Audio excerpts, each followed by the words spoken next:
Il n'y a pas que l'écouvillon qui leur monte au nez, la moutarde aussi. Depuis mardi, les travailleurs frontaliers se rendant en Allemagne doivent être en possession d'un test PCR négatif de moins de 48 heures. File d'attente devant les labos, les pharmacies ou encore au centre de dépistage franco-allemand, le quotidien des 16 000 travailleurs frontaliers est bouleversé.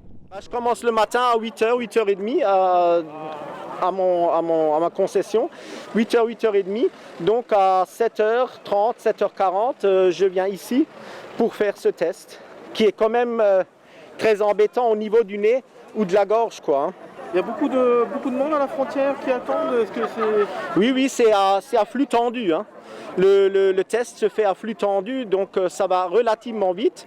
Ce qu'il faut leur laisser, c'est que c'est bien organisé, mais comme dit, c'est d'une absurdité totale. De faire le test toutes les 48 heures, c'est quand même un geste, comme je disais, un geste médical et qui est abrasif en fait pour le nez. C'est pas recommandé d'en faire fréquemment. Et puis on le voit bien, le centre de test de la Brème d'Or a effectué 4500 tests en 3 jours pour seulement 9 cas positifs. Ce qui prouve bien qu'on n'est pas spécialement, nous, les frontaliers, qui allons contaminer les Allemands. Enfin, voilà, c'est un peu aberrant quoi, comme situation. Une mesure jugée invasive, injuste par nombre d'entre eux. Ce samedi matin, ils se sont donné rendez-vous à la Brème d'Or, à quelques pas de la frontière, pour montrer leur mécontentement. Un rassemblement organisé par Christophe Mouinet, créateur du groupe Facebook Les Frontaliers de la Brème d'Or, fort de plus de 4000 membres en quelques jours. Les frontaliers souffrent, les frontaliers travaillent. Et aujourd'hui, il est temps qu'on se lève pour dire stop aux décisions politiques qui sont aussi stupides que négatives, que ce soit pour notre économie, pour notre santé.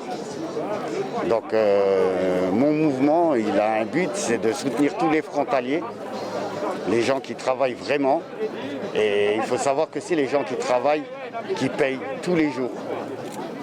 Les politiciens, ils nous mentent et aujourd'hui, ça suffit. Le mouvement de Christophe Mouinet, qui se veut apolitique, fait des émules.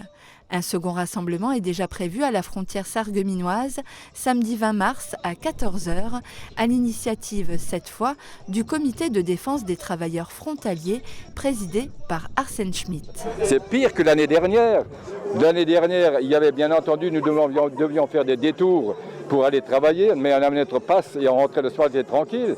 Je dis à monsieur le ministre et au préfet qui était en face de moi, mettez-vous à la place d'un travailleur frontalier qui se lève le matin à 4h du matin, il part à son boulot à 5h pour prendre son boulot à 6h, il est parti de chez lui pendant 10 à 12h, il rentre le soir, il faut qu'il circule à Bitche, le centre de dépistage ferme à 17h, à Sarreguemines ferme à 19h, il faut qu'il trouve un laboratoire, une pharmacie pour se faire tester, mais c'est une folie pure, il faut abolir ce test, il faut absolument frapper un grand coup à Berlin pour dire stop, terminez les tests.